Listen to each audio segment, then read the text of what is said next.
Now regarding the treatments of acne, اب اس میں یہ ہے کہ first of all we have to categorize کہ ایکنی مائلڈ ہے، ماڈریٹ ہے، سویئر ہے، کون سی ٹائپ کی ایکنی ہے، یا صرف ایکنی ٹریٹ کرنی ہے یا پوسٹ ایکنی سکارنگ جو بڑے بڑے گھڑے پڑ جاتے ہیں ان کو ٹریٹ کرنا ہے. دونوں موڈیلٹیز کا ٹریٹمنٹ بہت ڈفرینٹ ہے. اب جو F D A guidelines acne کے ٹریٹمنٹ کی ہیں وہ 6 months اورل ٹریٹمنٹ ہے اور 1 year ٹاپیکل ٹریٹمنٹ ہے. اگر آپ نے ریکرنس کا مطلب ہے کہ بار بار نہ ہو. اکثر لوگوں کے ساتھ یہ ہوتا ہے کہ جب ایک دفعہ ایکنی ٹریٹ کرا لیتے ہیں تو وہ یہ سوچتے ہیں کہ بس اب تو ایکنی ٹھیک ہو گئی ہے اور دوبارہ کبھی نہیں ہوگی. اس طرح نہیں سوچنا چاہیے. آپ نے ایک دفعہ proper long term treatment acne کا لینا ہے تاکہ ریکرنس کا چانس کم سے کم ہو.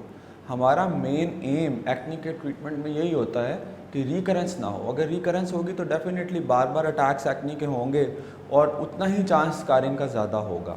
تو ہم نے proper F D A approved guidelines کے مطابق اس کا ٹریٹمنٹ کرنا ہے.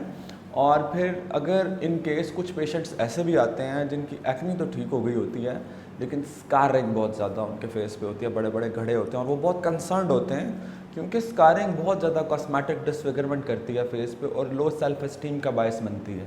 تو سکارنگ کے لیے بہت زیادہ الحمدللہ we have very good treatment options like platelet rich plasma therapies, micro needling, we have different facials for that. اور الحمدللہ اس سے ہم 80 to 90% تک سکارنگ کو بہتر کر دیتے ہیں within 4 to 6 months.